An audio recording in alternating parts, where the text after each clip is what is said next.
Hello, everybody, and welcome to the True Path Entrepreneur, your guide to living your purpose and growing a profitable, freedom-based business you love. I'm your host, Beth Weinstein. I'm a transformational business coach helping current and aspiring entrepreneurs align with their true purpose to grow their business so that you can have more freedom, help more people, and truly profit from your passion and do work that you love on your own terms from anywhere on the earth. And today I'm really excited to be talking with my friend, Guillaume Gauthereau. Hey, Guillaume, I hope I pronounced that right. Hi. Yes, My perfect. 11 years of French. So Guillaume and I actually have a lot of common friends and both live in New York State. And I've always wanted to talk to him. And so I'm really excited to be sharing his story with you today. Guillaume is dedicated to empowerment and self-transformational work, guiding and supporting individuals to facilitate their own healing and rediscover their power. He's passionate about working with people who feel stuck and who are struggling in their life and helping them reconnect with their own medicine inside. After success as a CEO of global companies and an entrepreneur who raised over $50 million for his own business, Guillaume reached a turning point in his life. Material success and its trappings had not made him truly happy. This sounds super familiar. This led him to search for the meaning of life beyond the material demands of society today and into a journey of deep self-exploration, meditation, and healing work.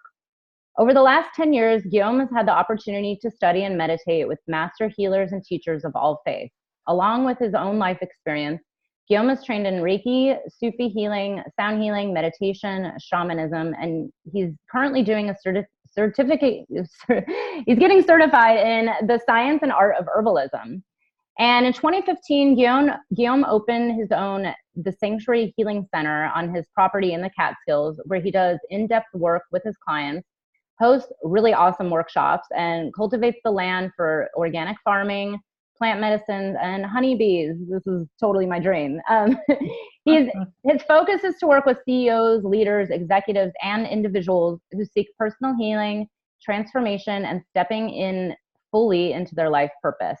This is so awesome. And this is why I wanted to speak to you, Guillaume, because I totally get this path you were on, except you were just way more successful than me, going from corporate. Let's redefine success. Oh yeah, that is true, right? Like successful with money, right? But yeah, like the corporate path to starting your own business, to then coming into this really in-depth journey of transformation to now fulfilling your soul's purpose. So I'd love to hear a little bit more how you went from being a CEO to an entrepreneur, and now you're a healer. And I know I'm on your email list, and I know about all your awesome workshops you host. Yeah. Well, it was a process for sure. There was many steps, into it. And when I started to decide to leave that world, I didn't know I was going to do the work I'm doing today. So also it's not like, oh, I want to be a healer and that's what I'm going to do. But I think what really pushed me out of where I was is that I was not fully happy there, and this calling was coming for a long time. I think it took me almost 10 years between the first time I went into plant medicine, into, some healing work for myself, into some self-discovery on spirituality, to really take the leap into dedicating my life into that. But as I was doing self-healing, as I was exploring more my heart and who I truly are and what I really want to do, beyond what my parents want me to do, beyond what society expects me to do, the suffering became bigger because I realized there was a big difference between what I was doing, and I was good at it, and what I wanted to do, which I don't know what it was. So it was this weird conundrum of being stuck into that place, knowing it's not what I want to do. I don't know what I want to do, but I'm not happy there. So it has to be something else. And the suffering was just so hard at some point, I just decided to quit everything, basically. I love it. I always tell people, like, don't quit everything. But I was very much like you. I kind of just it was kind of at a breaking point in life. Like, it's like all or nothing. And, if I always tell people, if you don't quit, the universe will do it for you. And I lost a job and was like, okay, this is the time to take this opportunity to really, really think life. So I love it. So I know you've created this amazing retreat center. And it's funny how many people I talk to who have this dream of not only being a healer, but then creating their own healing center like this. Like, how do you suggest that? Well, first of all, let's talk about purpose. So I know you struggled with you knew you wanted something more, you weren't being truly fulfilled, even with all this success. How did you figure out purpose, and how do you suggest other people start to discover what they're really here to do and what it is that they really want? Well, it's a tricky question, because I believe, the purpose sometimes is not really specifically about doing one specific thing, but it's more a way of life. It's more a way of being. And to me, that was this deep calling to be in service, to help others and to support people that maybe went through the same thing as me. And that's how I already started. But really, when I work with people and people are already stuck, I invite people more being in their hearts, say, what makes you happy? What makes you joyful? And, and it's not, and it's often when we were younger, we were doing things that make us really happy and we forgot about it. And it could be, I love to go in nature, or I love to draw, or I love to write, or I love to teach. Or, when I'm mentoring people, I'm really excited about it. When I do this, so it's kind of looking of the area of life where, because if you think of purpose, say, what should I do? I mean, I've never thought I would be doing what I'm doing today, like shamanic work. It was never on my radar. Even if it was there in the background, now I can see it. But at the time, it was not possible for me to see it. And even if I wrote on the paper what I like, what I don't like, none of that had shamanic healing or energy healing or running retreat in Peru or all the things I'm doing. So it would have been hard for me to say, oh, okay, that's what I want to do. I want to run retreat in Peru, or I want to do that kind of work. Mm-hmm. So, but what I started to do, and I think that's the path, it's to look into our heart and say, okay, what place makes me really happy? What kind of life makes me really happy? What kind of community I feel really happy? What kind of connections to others makes me happy? And what do I do during my day that makes me joyful and happy? And then that's a good ground to start looking into our hearts. Mm-hmm. And then the path is revealed, I would say. The purpose will be revealed. But it's not like, oh, I'm going to find that purpose if I, sit in meditation 2 hours a day. It's more peeling the layer of what's not true for us. And to me, that's what it is.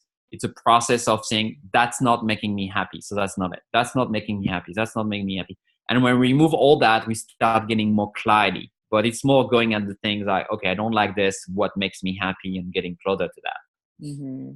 Yeah, I love this. I'm laughing because this is exactly what my path was, because I was very much like you. I knew I was miserable. I knew that life couldn't have just been the rat race. And then, I always make jokes because I would come home and drink a half a bottle of wine. It was my only way to survive. And we both lived in New York City and did the very New York life. But so I just kind of started following that path too. Like, wow, I really enjoy this and I really enjoy that. And let me just try this out. And next thing you know, I had like an accidental business. It started as a project, it turned into a business. And same with this, as a coaching business. I was just helping people because I loved it. And next thing you know, I had clients, and it was all just like, it happened without me even realizing it. And I love what you say about really following this path of joy and the heart path, which, I talk about this constantly, and a lot of people actually don't even really understand what you're talking about when it's like, okay, tap down into your heart and really feel and listen to what is going on inside. Like, what did you love to do as a kid? The thing is that the wisdom of the heart is always there, but it can get very noisy in the head and in the mind, in the ego, and the fears are there too, and so it prevents us from hearing that voice. But we all have that voice inside. That's what's created the discomfort. If there was no voice inside and then just one voice of the head, we would be perfectly happy. But if we have struggled, if we feel we're stuck, there's obviously two voices here that are contradicting each other. And all of us, and still me now, it's like always like checking in.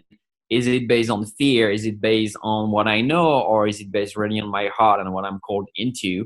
And being able to take a leap of faith. And very often it's scary.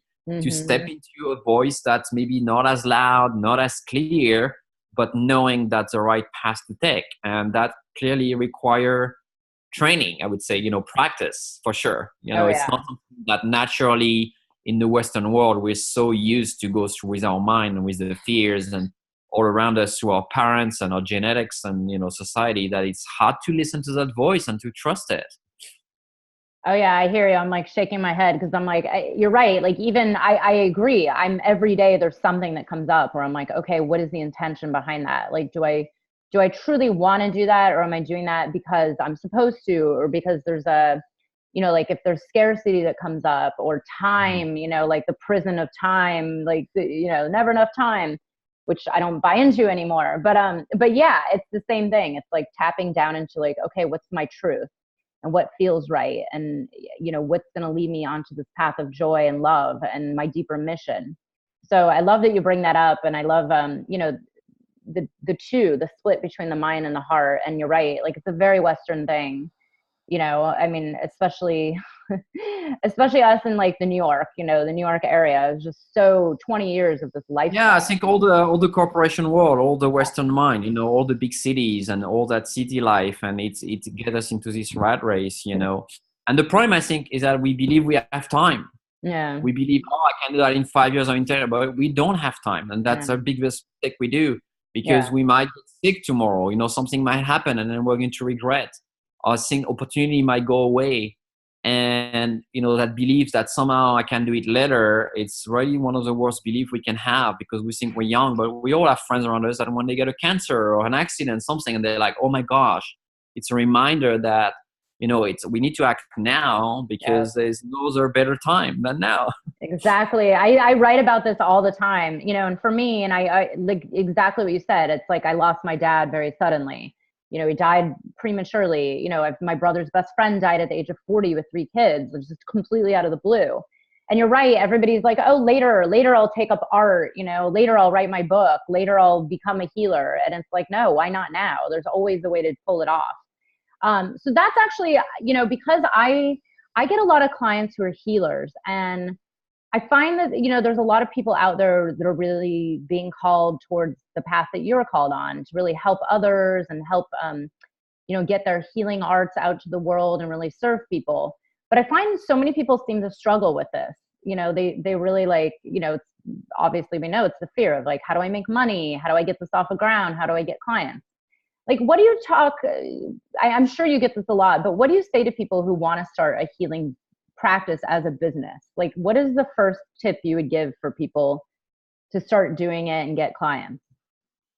Well, I would think first is to do your own healing, because I see very often people that are called into that, but in fact, the calling is a self-calling. It's a calling into doing deeper work and inner work of transformation. Before being a coach, before being a healer, you need to embody in your body, not just as tools that you have learned, what it is that really transform and have applied to yourself.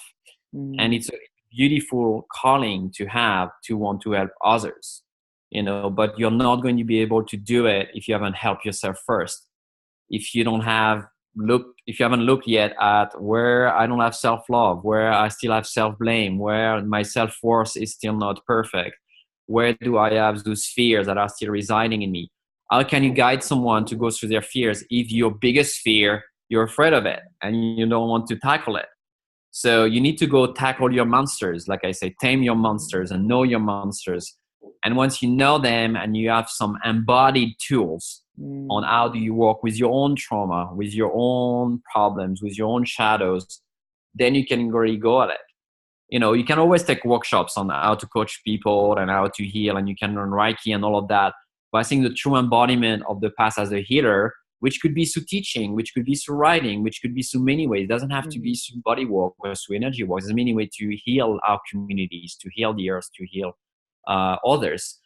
It's first to be able to make sure that you are embodying it into your life. And listen, it's a life journey. I'm not done. I'm doing my healing work every single day. There's not 2 or 3 hours a day where I don't do my self-work. But then I can show up with my clients with a bit more embodiment of what I'm talking about. We're speaking from my heart and not from my head about what's right for them, and feel into it. And that requires a lot of work. My first plant medicine journey was 10 years ago, in 2008, and I'm serving medicine only for a year or 2 now. And so it took me 10 years of hundreds of ceremony before doing it. And sometimes I see people, they do 2 or 3 ceremony and they're like, I want to serve medicine. And that's great that you have this calling, but is it sure that it's a calling for you serving, or is it sure that maybe you need more? And then you'll be called into it. I think the purpose also, to come back to that, and the path, there's a calling into it more than a a mind decision, or I should do this or I should do that. Something is pushing us, something bigger than us. And we want to get to that heart space to be able to hear that and trust it. Yeah. Yeah. No, I love that you bring that up because, you know, I'm all about like everybody's on their own path. I'm not here to criticize, but yeah, I do believe there's a lot of ego in a lot of this work, you know, where it's like, okay, you feel the calling, but are you really there yet? And like you said, I'm really glad you say this because I always emphasize this to my clients, to other people. The work never ends. You know, it's always a deeper journey. Like I'm very public about, I take, 2 weeks off every year to go into the jungle and dieta. And then I did a Vipassana last year. I'll probably do another similar meditation retreat. And this work is almost more important than any kind of, training or coaching training or business or literally like marketing. Like all this inner work is so much deeper and more important than anything that I could possibly do.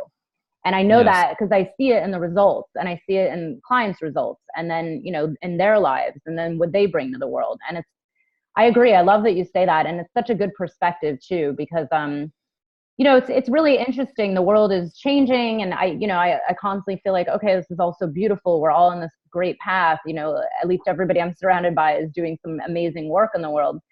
But then you're right. There's still a lot of people out there that aren't doing the work, And well, everybody's on their journey, and we all have, ego to tackle and pieces of us that we don't see. It's part of the human journey.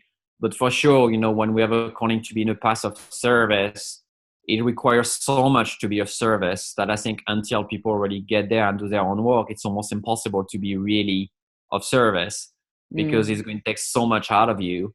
It's going to require so much where you're not present. It's not about you anymore.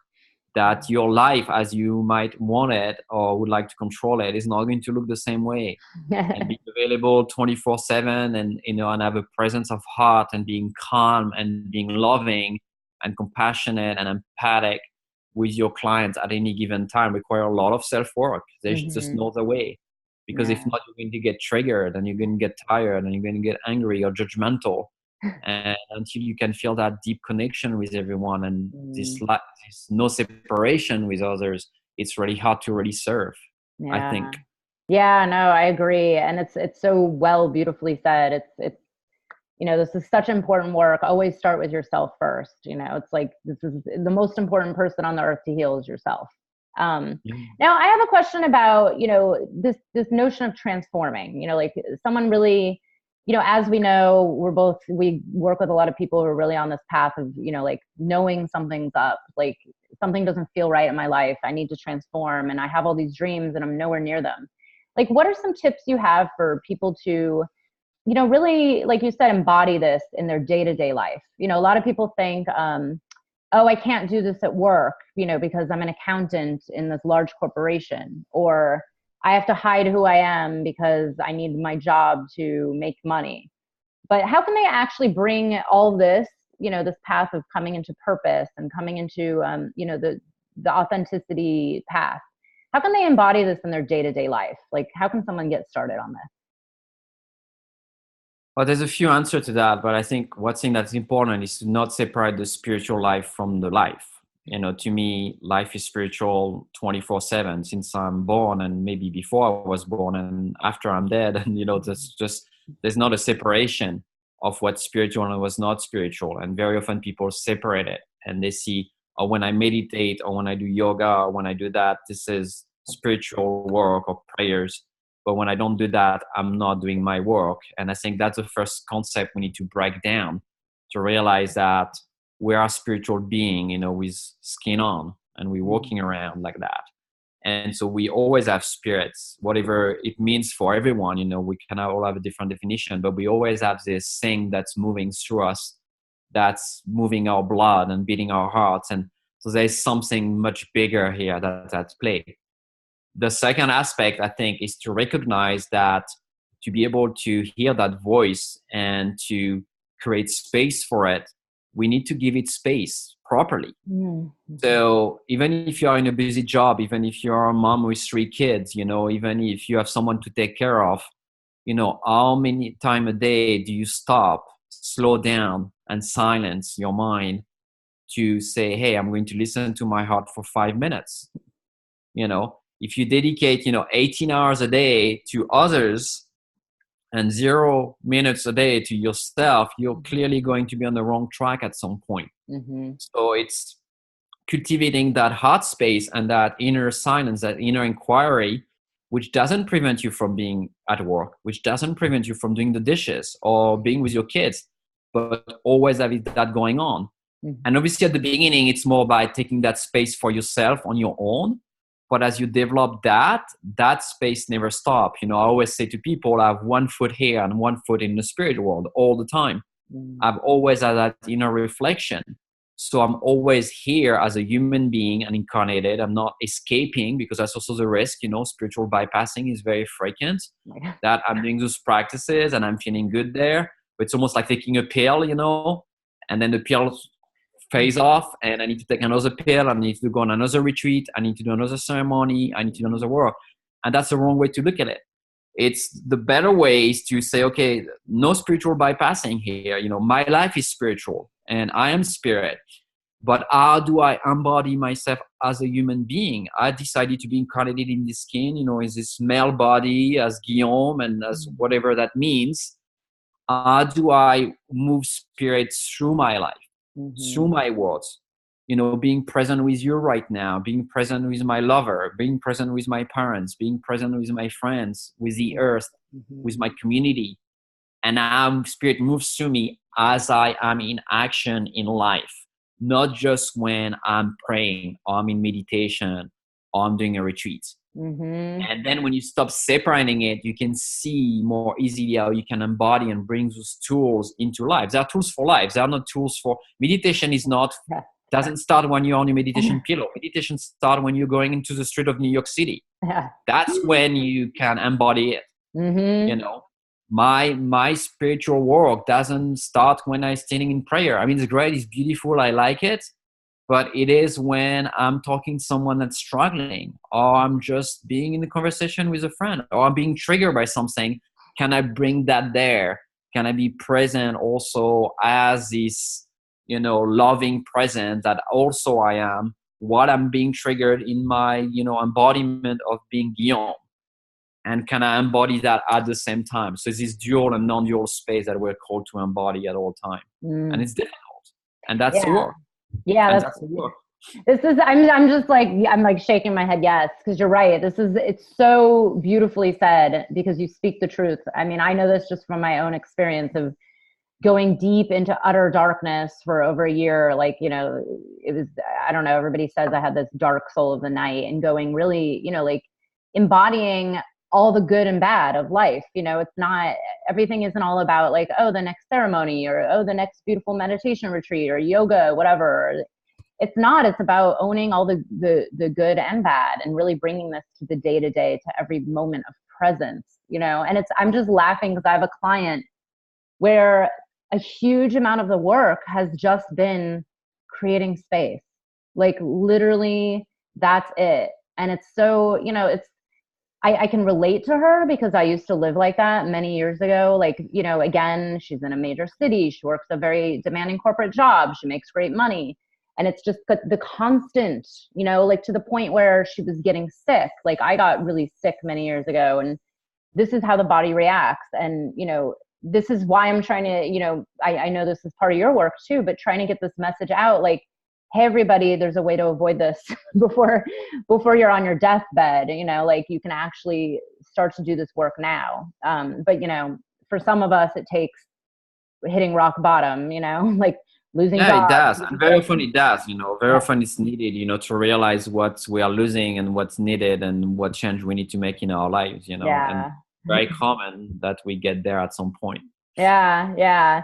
Wow, I could talk to you forever about all this, because I know you and I have this amazing path, and I love the work you're doing. And, just so everybody knows, Guillaume leads these beautiful retreats to Peru. He hosts these amazing workshops on his upstate New York, where I'm located, by the way, on his land. And, I know you do a lot of teaching, right? Like a lot of workshops, a lot of trainings. and then also work with private clients too, right? As far as I know. Yes, yeah, individual and group retreats. Yes, totally. Yeah, it's so beautiful. And I know he travels. So if you're in New York or wherever, and I want to promote your work because I think it's just so beautiful that what you're up to and the journey you've been on. So I could talk to you forever, but I'm trying to keep these short because everybody's so busy and there's probably going to be like 30 of these interviews. So, but I just wanted to shout out, you do have a free gift for all the viewers. It's a free 18-page ebook. Is this now your book or a part of your book? No, it is the first book that I've published. Oh, awesome. Which is basically my daily morning practice. And it's in detail, step by step, what you can do, even if you just have 20 minutes and you're busy, to start stepping into your heart, to start looking inward. And it's something that changed my life, and it's a practice I received one day, I would say, one day it just came through me that this is what I need to do. And I've always struggled with finding time in the morning for it. And so I decided to offer that, to people because I usually give it to my clients. And I think it's a beautiful way to have somewhere to start, and some part of the practice might resonate, some might less resonate, but I think there is a few tools there that hopefully could be useful for people. So I'm excited about offering it here. That's awesome. Yeah, it's funny. I give my clients a morning practice and it's kind of the same thing. Like some of them do some of it and not the whole thing, but I agree with you. I used to be the one that was too busy and didn't get enough sleep to do a regular morning anything. And now it's, I can't live without my morning routine. It's like exercise, meditation, certain kind of prayer, like a lot of body, physical supplements, work that I do. So this is really awesome. So everybody be sure to download the Sanctuary Morning Practice, which will empower your life and serious strength building to your day is what it's called. And Guillaume, this has been really awesome. Thank you so much. I greatly appreciate it. And everybody just be sure to click the link. Yeah, it was so great to connect with you. And I'm so excited to hear about how Peru goes. And yeah, maybe I'll need to go on the next one. Yes. We go twice a year, so you're welcome to join. Maybe I'll just stay down there for 6 months. I don't know. One of these days, I'm like, I'll just stay there for a while because it's just such an awesome place. So thank you so much. And yeah, everybody be sure to catch tomorrow's interview on the True Path Entrepreneur. And thank you for joining us. Bye. Thank you. Bye, Beth. Bye.